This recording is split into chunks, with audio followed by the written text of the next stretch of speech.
Hey guys, Infidel1258 here. Tonight we're going to do some diamond rank grind. We are pushing maybe to Champ, we'll see. And we got 13 hours left, so let's have some fun, see what we can do. I think this might be a longer video, but we'll see. I probably got about half an hour, 45 minutes to hang out. So if you're new to my channel, my name is Dwayne. I go by Infidel1258, but you can just call me 12.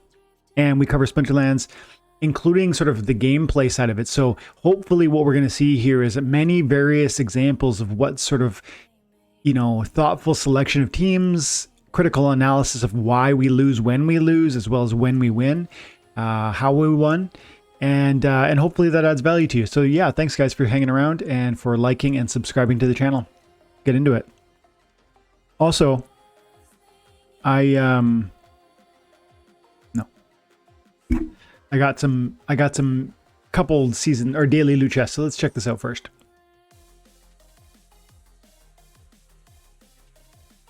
I am still renting most of my deck. That's nice. 5.3 SPS. I'm still renting most of my deck, probably 4 million power, maybe even 4.5. But I have, as you can see, 1.6 million power ready to go. Definitely enough to have some fun and win at this level. Fortunately, due to cards like this, plus some rentals. Boom, boom, boom, boom. Nope, maybe not that one. Let's go. Let's make it a bit. Yeah, this is what I like to do. In these lower mana matches, when you get like a +1 damage output, I really like to maximize the number of damage dealers that I'm putting on the field. And that means a lot of lower mana monsters, right? And hopefully then you can still augment, you can provide those meat shields. How do you do that? You need really inexpensive meat shields. You know, Kelp Initiate's crazy for that. This could be a nice complement to that with the heal and the repair. Now we won't have any armor. It appears there's been a delay in processing the transaction. Be patient, do not submit the transaction again. I think I might have just seen a glitch happen there with regards to my battle. Yeah. No, let's see. Does that work? I saw a message come through. There might be like a Hive related issue. I was looking at Peakmonsters and there's a note. Splinterlands is currently processing blocks from Hive blockchain with a 2.2 minute delay. That's very unusual. Usually it's every 3 seconds there's a block processed with the Hive blockchain because of how it works. That's really, really fast, meaning it can log data and process transactions in a really rapid fashion, including many, many transactions. That's part of the reason why Hive and why Splinterlands is so well positioned as a video game, because a lot of the mining games that would have started on, for instance, Ethereum, especially during when mining was the real only, that was how the blocks were created. It was super problematic. It was potentially super expensive and problematic, but Hive has that advantage. But sometimes things like this happen, and you just have to be patient through it. Looks like my battle transaction went through. I'm over here with the Valnamore. We're up against Zaxian, who I don't know. Often I know my opponents, but I don't know this one. I think we're going to win. He's got the Magic Reflect, but I have a lot more hit points in the first 2 positions. Plus I've got magic damage that will hit. Now he's got armor, so unfortunately that armor is going to stop the significance of my Battle Orca's damage.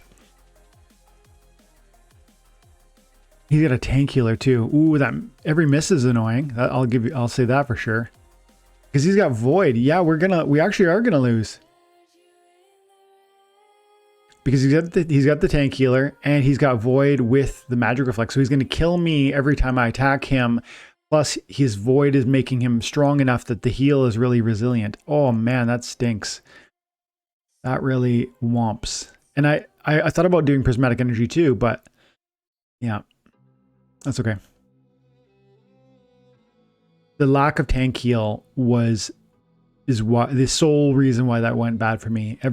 Even with his Magic Reflect, if it not for the tank heal, we still would have pulled it out.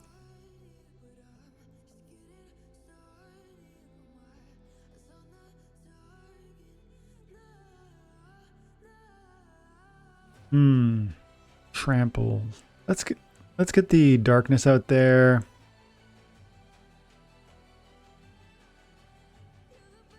This is like a classic build. And then I go like that, and then Possibly we get the Undead Badger out there. Never a bad thing. Slow might be nice. Yeah, you know what? We want some Badger action. And then we put a chicken in the back line for a sneak defender. He snacks. He is obviously going sneak. I'm expecting a kobold. I'm expecting a miner. And there's the miner. And I was expecting the spy too, the Serpentine spy, but nope. I feel strong we win this one. This is not up to snuff with my Lord of Darkness, but it's not a bad card. He does have 2 extra armor, and he's got the shield. This magic is a problem, but it's not enough that it's going to like out damage shield me. Plus, I got retaliate options. The only thing that could really go haywire is if the stun just keeps proccing, and also if the sneak just keeps getting through before we can push. We need to kill that living lava before I'd say the Phantom Soldier goes down, or at least before my Undead Badger goes down. And if my Badger is landing shots, then that'll be huge too. Ooh, the speed manipulation. Turn coming in clutch. Double speed, slow. He ducked it. That flight, man. 25% chance to avoid due to flight. With my monster having 6 speed and his monster having 5 speed, that's a necessary, like every time I'm going to hit him unless he dodges through, you know, for instance, dodge, or because of as a result of flight or blind. But if it comes down to speed and you have 1 more speed, you will hit every time if that's the only variable. But again, flight, dodge, and blind will impact those odds. So we're in D1. No, we're in D3, I think. And okay, slow goes first, melee only. Slow goes first. Okay, melee only though. I think I'm gonna have to lean. Unfortunately, every good quality choice I could pick has some sort of speed manipulation. I could do Tyrus, but he's a level 7, and that's not optimized. Obsidian is maximized for this level, but you know, magic, and I can't do magic. I still might go that way because some of the better monsters I have there are slow speed, but they're primarily magic. So I'm gonna start over here, and I'm gonna look at what I've got. Might go there again. Might go back to that well.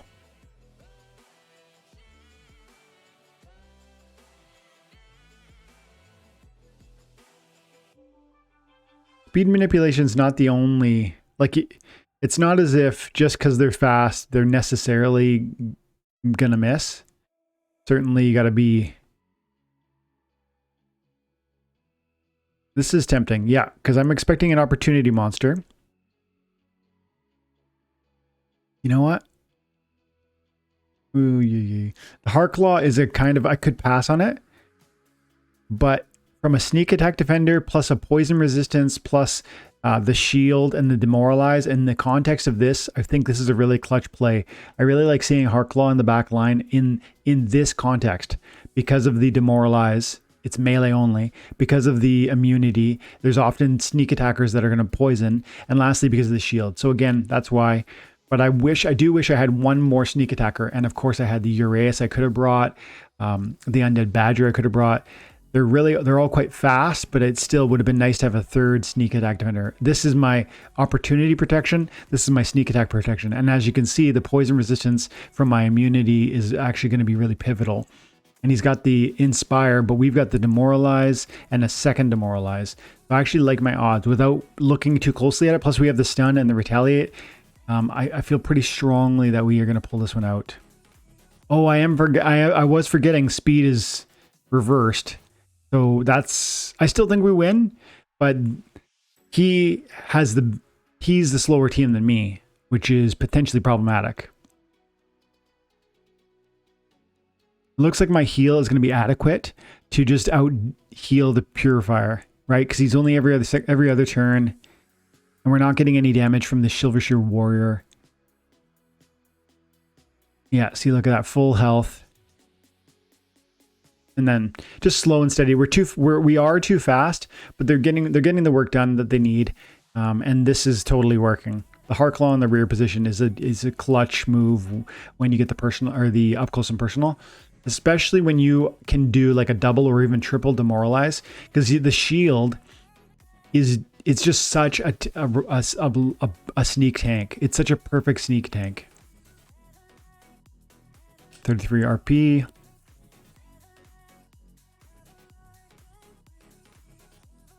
Okay, so armor is strong, which makes me want to go right away to Lux. But then, oh, my good Kelly is rented out. You know what? Let's...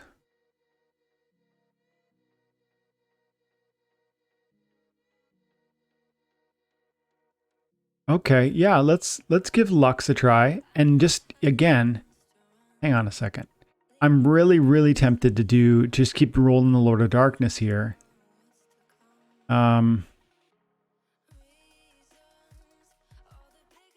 Now, flight is the problem, right? Lord of Darkness has shield, so I'm okay in that context. The shield will present, help me defend against the earthquake. But the Enchanted Pixie is not a huge, damage dealer, so I don't know if I love that idea. I'm tempted to go Lux, and let's check out the two teams quickly. What could we do?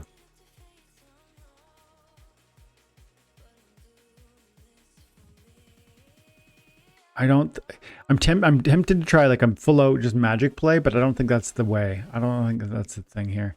So Lux, white, and then I'll go shield tank in the first position, silver shield paladin, and then probably angel of light, probably because flyer / heal. And then we got another. That's interesting. A ton of meat shield. Now, is this too passive? We got two flyers. They're going to be okay. She's going to heal and resurrect, but the chicken is going to die first. I bet he does the sneak play. This is enough mana that... Hang on. What are my sneak opponents? No. I like this. I like this. I feel like I might regret this. But I like it. I'm hoping he doesn't do sneak. It would be optimal for me if he tries like a front position attack. Dang. Yeah. And flight. But these guys are going to die due to non-flight. And they're going to kill the chicken. And then the chicken's going to get rezzed. Which is not optimal. But it is 4 hits. Like 2 hits there to bring the chicken down. And then 2 more, right? 1. And out of that... The Stitch Leech didn't get any hits done, so the Stitch Leech didn't life leech anything. So I don't know what's gonna happen here. I think he's gonna possibly stay alive long enough, and he poisoned my angel, which is annoying. Yeah, and see, this is huge. Getting 3 big kills there. I hope he misses. I'd love to see a miss here. Yeah, that's a huge miss. And nice. Here we go. I feel like that is probably all we needed. Unless he just dodges through flight. Oh, I needed that one. If he dodged me one more time, Earthquake would have killed me, and then he would have slowly picked it off my Pellicor Conjurer. Man, there's some really big announcements. Let's quickly talk about that while we're here. Got it. Splinterlands is doing a big sale. Let's see, announcements. Official announcements. There's a big sale going on for Christmas. Ho, ho, ho, everyone. At the end of your sale details hereby announced. Until December 21st at 5 p.m. Take advantage. And... boom. Boom. So the deal is... Whether you're new to the community or a long-standing member, Splinterlands is offering bonuses in the form of free potions, extra bonus cards, new promo cards with every pack. Every pack. In some cases, free Roonies, onboarding, training, and development. Interesting, eh? Now, I know some people who don't like seeing bargains on assets that we paid full price for. In some sense, I get that. I paid a lot of money to buy a lot of Chaos Legion packs, and, the cost of some of those packs was $20 to $24 in the first weeks because of the cost of vouchers at the time. And clearly, Chaos Legion packs have not returned that sort of value up to date. I think they really will appreciate it significantly in the future. But the point is, to see people get discounts is, on one hand, you know, you say, oh man, that's like, I wish I got those discounts. But on the other hand, I really believe that, you know, it is good if we attract in people to buy these assets rather than burn them, because now we are burning Chaos Legion packs. And second, I had a certain time sensitivity. I bought packs at a moment when they were brand new. I got early access, first access, immediate, and I got what I wanted. I got what I paid for. I shouldn't now be upset if I got what I paid for. And so, long story short, I end up feeling, yeah, I get it. Like, especially on assets like Chaos Legion, it makes sense to me that they've now been offered at a discounted rate. Specifically Chaos, because Chaos is a bit older. That's part of it too. It's the fact that I'm happy we are getting buyers, and two, it's been out so long, we're now about to burn it. So you know what? If we can get investors enjoying that stuff, let's do it. This might not work. This is kind of a bit of a cheese play with maybe an option to have the Ruler of the Seas be the hero. We have Double Blast, and these are over here to one, protect me against sneak attack, and two, be fodder for the Gelatinous Cube. We do have a cleanse, so the Gelatinous Cube will be a bit stronger. We'll see. Usually when I do a Gelatinous Cube kind of cheese, you want to bury the cube and let the cube be in the background where it's going to be the most likely to stay alive. He's got double heals. He didn't bring an affliction, so I do think he's actually probably in trouble. Yeah, he's got a healer, but the Bokjira doesn't get scavenge. And so at the end of the 20 rounds, if it comes to 20 rounds, we'll have 22 hit points and he'll have 16, which means we'll heal bigger, which I think means we win. But I'm not 100% sure because the double heal might come into play. Well, let's find out. My blast damage is going to kill his back line. He doesn't have... I think that's going to be the win. I think we're gonna kill these two before my guys die, and that's going to allow my team to win this one, I think.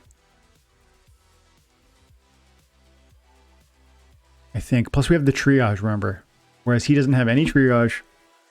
If you bought an affliction, that would have been enough, but he didn't. And even the affliction would have been silenced by the Kelp Initiate's cleanse.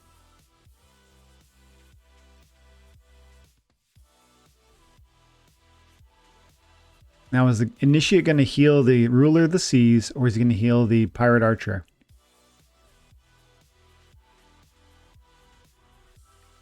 That's the right choice, my friend.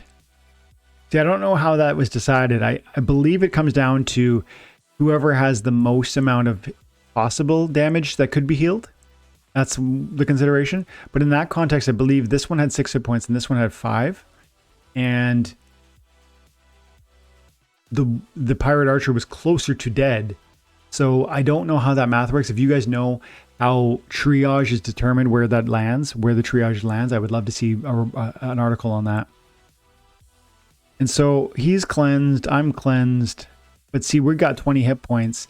Now, with 20 hit points, we are healing 6 damage per turn, and he's got 17, which is 5 heals per turn, I think. So I think we win because of the number of hit points that we have, which is a product of the scavenge.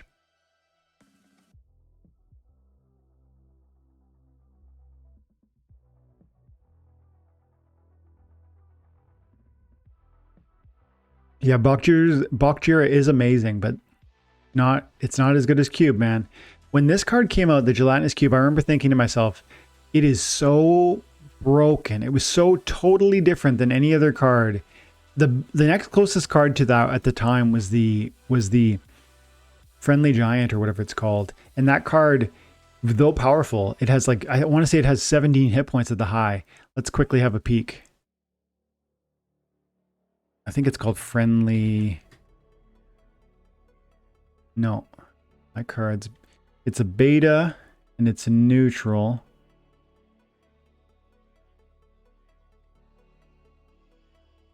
There he is, Peaceful Giant. So the Peaceful Giant gets up to 17 hit points at the max level, which is crazy. And this, at the time, this was so in its own league. Like, there was nothing like that. But then along comes the what is that reward? It is Gelatinous Cube's a reward card.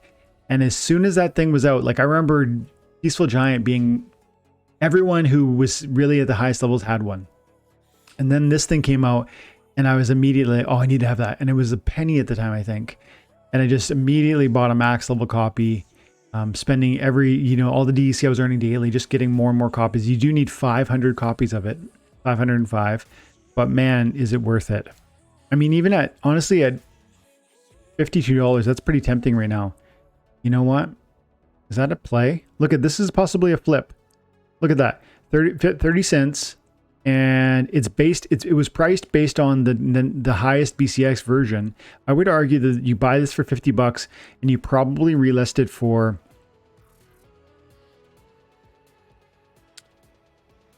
$70.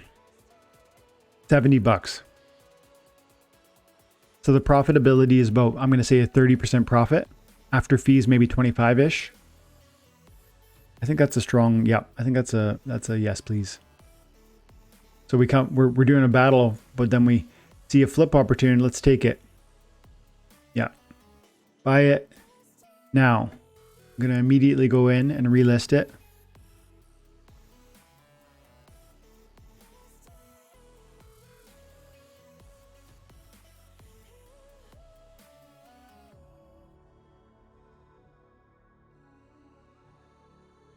Did it? I think it might have immediately listed. Printing, firm. Yeah, it did.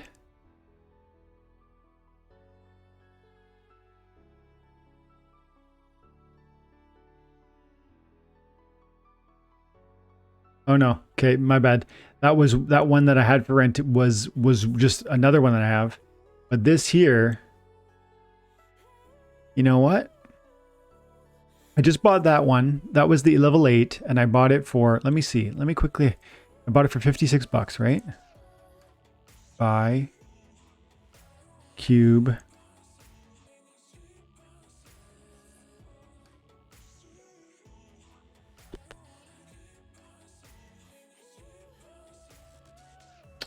Level 8 gives you 13 hit points, which is not super critical. Level 7 is actually better. Like, I mean, more important than level 8.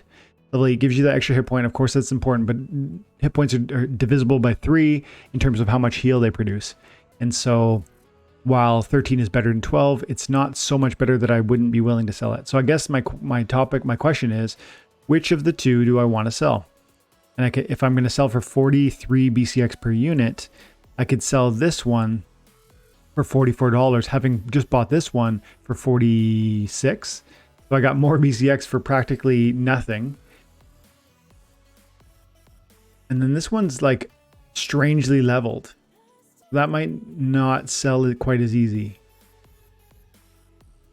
Well, you know what? Let's just stick to it. We bought this one. Let's see if we can't sell it. And I want to sell it for 42 cents per BCX. So 172 times 0.42, 72.24.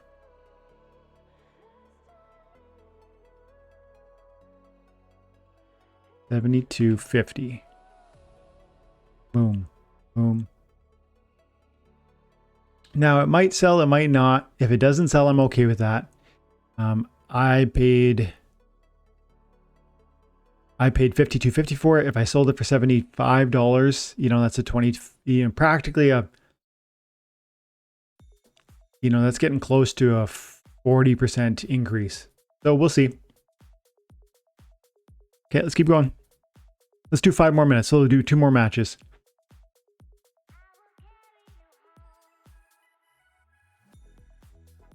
I know we only have 12 hours before the end of the season, but I've got dinner to make. Actually, this will be the last match because now that I think of it, I got to go make dinner. Okay, Thorns. Let's think about this. Let's get a W for the last one here. Look, okay. Everybody's got magic reflect. So I love it if we could do some heals and triages, resurrects even. Everyone's got thorns. So again, heals, triages are going to be really helpful. So then that makes me think blue because I have these 2 triages over there. I've got heals. Now, if I do this, I'm going to be inclined to do magic. If I do magic, I'm going to be, potentially damaged. If we focus on this and we go archery, again, we can go white or blue, I mean. Let's do this. Let's try something crazy here. Boom, boom. No, that's not gonna work. Oh, you know what? We're switching it up. We're calling an audible.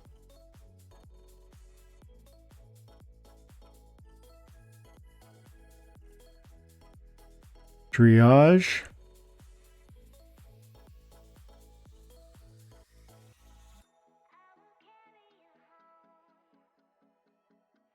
Might want that one. And then I'm going to actually... Oh, my Angelic Mandarin is not up to snuff. We're going to do double heal because we do have access. You know what? Yeah, I like this. Let's give this a shot. And then if we only had the Albatross at the highest level needed, that could be interesting. Let's see. Kraken. It's a 2-man melee mission with tons of support. Like 2 healers, 1 repair. The reflection shield should protect from the thorns, right? I think. TBD. We have a triager, so that'll help. He has the amplify. I was worried about an amplify because that's going to double the thorns damage. What a power play is an amplify in this context, hey? Because you're amping magic damage. You're amping because everything's magic reflect. Everything's thorn damage. If you could bring archery reflect and then an amp, you literally no matter how I hit you, you're going to hurt me back. He's got a repair. He has... I think we're good, man. We have our cleanse is coming in clutch, by the way. Yeah, we're going to be just fine. Double heal, 2 huge. And the magic reflect is significant for me too. Like a huge hit point, huge body with the Kraken, just throwing back damage. Both magic reflect, a Kraken with magic reflect and thorns. How wild is that? Yeah, and this is game. So guys, thank you very much. We'll just watch this one out, but I really appreciate you coming to hang out, supporting the channel. Thank you, thank you, thank you. I hope you guys have an amazing day. God bless. Bye for now.